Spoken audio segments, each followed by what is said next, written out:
Methanoic acid and bromine react as in the equation below. A student investigates the rate of this reaction by monitoring the concentration of bromine over time. The student uses a large excess of HCOOH to ensure that the order with respect to HCOOH will be effectively zero. From the experimental results, the student plots the graph below. Part A. Suggests how the concentration of the bromine could have been monitored. To get the marks for this question, we must write this statement.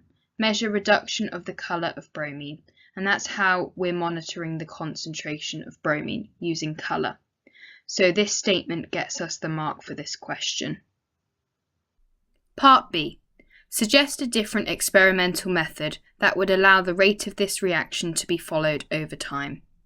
To get the marks for this question, you must say that you're going to measure the volume of carbon dioxide produced, and that's a different experimental method you can use to monitor rate of reaction. Part C. Why would use of excess HCOOH ensure that the order with respect to HCOOH is effectively zero?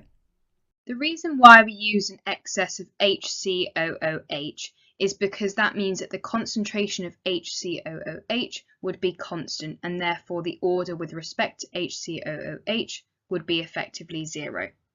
And this statement will get you the mark. Part D. Using the graph, determine the initial rate of reaction, the rate constant. Your answer must show full working using the graph and the lines below as appropriate. First, we're going to work out initial rate of reaction. We do this plotting a tangent at t equals 0. So using a ruler to plot the tangent at t equals 0, we then need to pick 2 points and work out the gradient of this tangent. So if we use the point 0.01 and follow it through, it's landing on 220.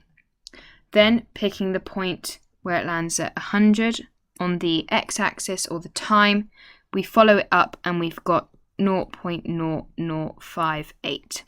So working out the gradient, we would do 0.0058 minus 0.001 divided by 220 minus 100, and that equals 4 times 10 to the negative 5 moles per decimeter cubed per second.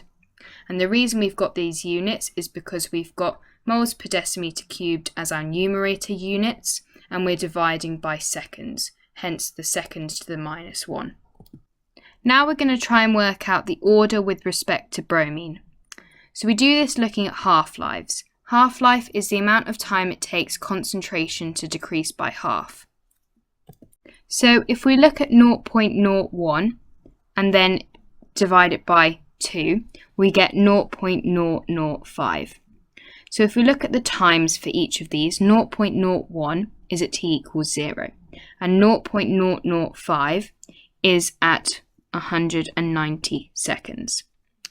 Then we need to look at another half-life, so we could use 0.006 and 0.003.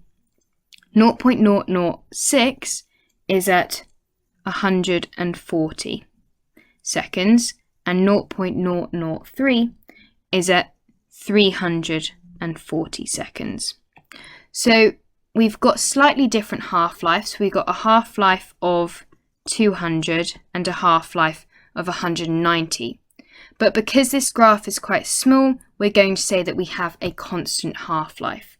So we're going to write this.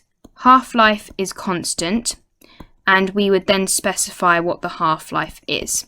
So we could say that it's 190 seconds.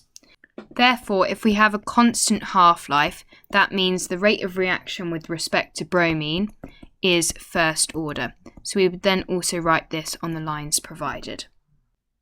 The reason that a first order reaction has a constant half-life is because a first order reaction is determined exclusively by the rate constant. So therefore half-life will be constant.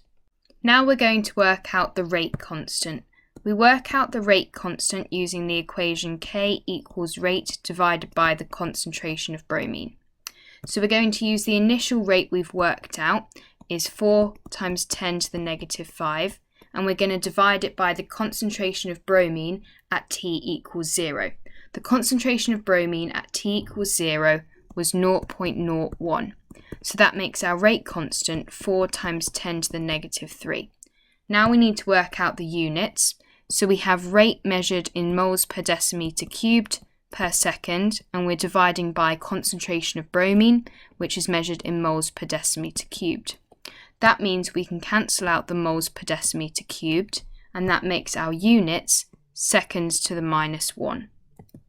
For this question, we can use the rate equation because we know it will depend on just bromine, because bromine is first order, or has a first order reaction, and the order with respect to HCOOH is 0 order, and therefore will not be factored into the rate equation, because if anything to the power of 0, well, that's going to equal 1, so it'd be 1 times the concentration of bromine, and so we don't need to include it in the rate equation.